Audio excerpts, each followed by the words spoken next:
അമ്മയുടെ മർദ്ദനമേറ്റ 3 വയസ്സുകാരൻ മരിച്ചു. കൗമുദി ഹെഡ്ലൈൻസിലേക്ക് സ്വാഗതം.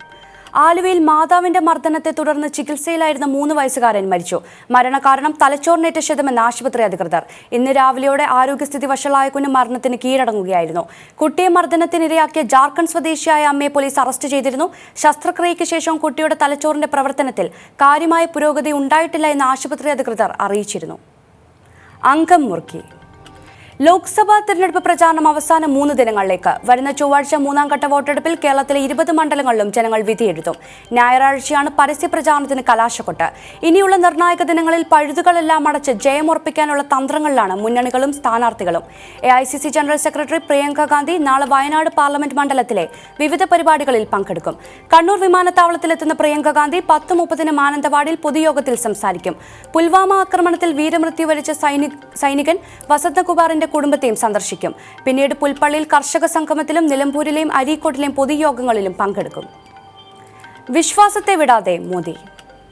തിരഞ്ഞെടുപ്പ് പ്രചാരണത്തിന് തിരുവനന്തപുരത്തെത്തിയ പ്രധാനമന്ത്രി നരേന്ദ്രമോദി ശബരിമലയുടെ പേര് പരാമർശിച്ചില്ല.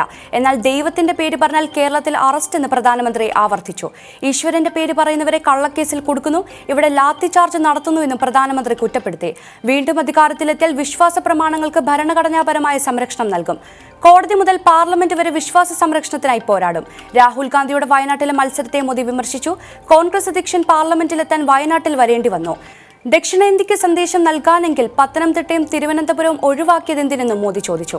കേരളത്തിൽ ശത്രുപക്ഷത്തുള്ള കോൺഗ്രസും CPM-ഉം ഡൽഹിയിൽ ആത്മമിത്രങ്ങളാണെന്നും മോദി പറഞ്ഞു.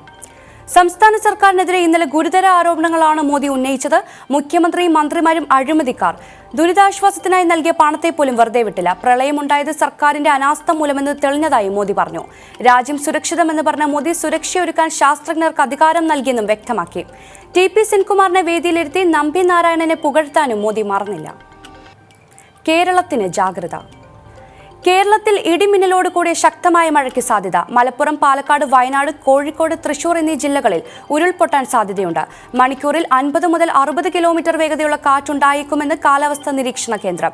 കേരളത്തിൽ ചില സ്ഥലങ്ങളിൽ ഇന്നും നാളെയും ഒറ്റപ്പെട്ട കനത്ത മഴയ്ക്ക് സാധ്യതയുണ്ടെന്നും മലപ്പുറം ജില്ലയിൽ യെല്ലോ അലർട്ട് പ്രഖ്യാപിച്ചുവെന്നും കേന്ദ്ര കാലാവസ്ഥാ നിരീക്ഷണ വകുപ്പ് അറിയിച്ചു. ശക്തമായ മഴ, പെട്ടെന്നുള്ള വെള്ളപ്പൊക്കം, ഉരുൾപൊട്ടൽ, മണ്ണിടിച്ചിൽ എന്നിവ ഉണ്ടാകാൻ സാധ്യതയുണ്ട്. 5 ജില്ലകളിൽ ഉരുൾപൊട്ടൽ സാധ്യതയുള്ളതിനാൽ രാത്രി സമയത്ത് മലയോര മേഖലയിലേക്കുള്ള യാത്ര പരമാവധി ഒഴിവാക്കണമെന്ന് കാലാവസ്ഥാ നിരീക്ഷണ കേന്ദ്രം മുന്നറിയിപ്പ് നൽകി. പുഴകളിലും തോടുകളിലും ജലനിരപ്പ് ഉയരാൻ സാധ്യതയുണ്ട്. പുഴകളിലും ചാലുകളിലും വെള്ളക്കെട്ടിലും മഴയത്ത് ഇറങ്ങാതിരിക്കണമെന്നും നിർദ്ദേശം. ത്യാഗസ്മരണയിൽ വിശ്വാസികൾ. യേശുദേവന്റെ കുരിശുമരണത്തിന്റെ ഓർമ്മ പുതുക്കി ക്രൈസ്തവ സമൂഹം ഇന്ന് ദുഃഖവെള്ളി ആചരിക്കുന്നു. കുരിശിന്റെ വഴികളിൽ നടന്ന വിശ്വാസികൾ പീഡാനുഭവത്തെ അനുസ്മരിക്കും. സംസ്ഥാനത്തെ വിവിധ ദേവാലയങ്ങളിൽ ഇന്ന് പ്രത്യേക പ്രാർത്ഥനകൾ നടക്കും. ദുഃഖവെള്ളിയോടനുബന്ധിച്ച് സംസ്ഥാനത്തെ വിവിധ ദേവാലയങ്ങളിൽ പീഡാനുഭവ ശുശ്രൂഷകൾ നടക്കും. യേശുക്രിസ്തുവിന്റെ തിരുശരീരം കുരിശിൽ നിന്നിറക്കി നഗരി കാണിക്കൽ പ്രദക്ഷിണവും ഇന്ന് നടക്കും. വിവിധ ദേവാലയങ്ങളുടെ നേതൃത്വത്തിൽ ഇന്ന് കുരിശുമലകയറ്റം നടക്കും. മലയാറ്റൂർ, വാഗമൺ, കുരിശുമല തുടങ്ങിയ തീർത്ഥാടന കേന്ദ്രങ്ങളിലേക്ക് വിശ്വാസികൾ പരിഹാര പ്രദക്ഷിണം നടത്തും. ഞായറാഴ്ചയാണ് യേശുദേവന്റെ ഉയർത്തെഴുന്നേൽപ്പ് അനുസ്മരിക്കുന്ന ഈസ്റ്റർ. ഇതോടെ 50 ദിനങ്ങൾ നീണ്ടു നിൽക്കുന്ന വലിയ നോമ്പും പരിസമാപ്തിയാവും. ഇന്ദ്രപ്രസ്ഥത്തിൽ ബലാബലം. ഡൽഹിയിലെ സ്ഥാനാർത്ഥികളെ കോൺഗ്രസ് ഇന്ന് പ്രഖ്യാപിക്കും. ഡൽഹി കോൺഗ്രസ് അധ്യക്ഷ ഷീല ദീക്ഷിതും മുതിർന്ന നേതാവ് കപിൽ സിബലും സ്ഥാനാർത്ഥി പട്ടികയിലുണ്ട്.